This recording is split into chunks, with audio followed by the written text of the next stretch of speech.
বাংলাদেশি চলচ্চিত্রের সোনালী দিনের প্রথম সারির চিত্রনায়িকা ছিলেন শাবানা।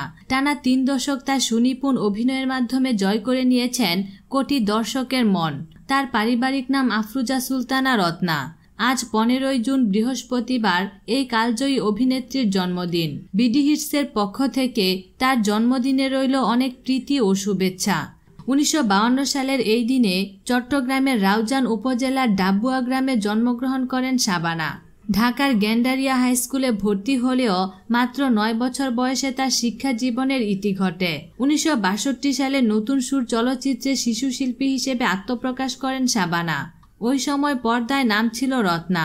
এরপর তালাশ সহ বেশ কয়েকটি সিনেমায় নৃত্যশিল্পী ও অতিরিক্ত শিল্পী হিসেবে অভিনয় করেন তিনি। সহনায়িকার চরিত্রে দেখা যায় আবার বনবাসে রূপবান ও ডাকবাবু ছবিতে। 1967 সালে এহতেশাম পরিচালিত চকরিতে চিত্রনায়ক নাদিমের বিপরীতে নায়িকা হয়ে অভিনয় করেন তিনি। আর তখন রত্না থেকে হয়ে যান শাবানা। বাংলা ও উর্দু ভাষায় নির্মিত চকরি ছবি ব্যবসা সফল হয়। এরপর থেকে শাবানাকে আর পিছন ফিরে তাকাতে হয়নি।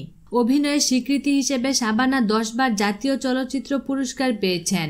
অন্যান্য পুরস্কারের মধ্যে রয়েছে প্রযোজক সমিতির পুরস্কার, বাদশাহ পুরস্কার, আর্ট ফোরাম পুরস্কার, নাট্যসভা পুরস্কার, কামরুল হাসান পুরস্কার, নাট্য নিকেতন পুরস্কার, ললিতকলা একাডেমি পুরস্কার ও কথক একাডেমি পুরস্কার।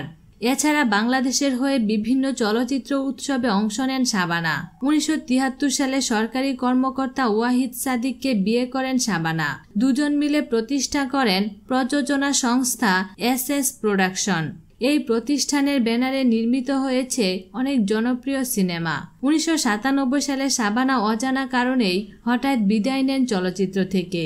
2000 সাল থেকে সপরিবারে যুক্তরাষ্ট্রের নিউ জার্সিতে বসবাস করেন শাবানা।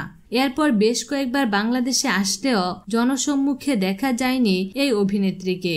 বিনোদন জগতের নিত্য নতুন খবরাখবর জানতে আমাদের চ্যানেলটিতে সাবস্ক্রাইব করার জন্য আপনাকে আন্তরিক ধন্যবাদ।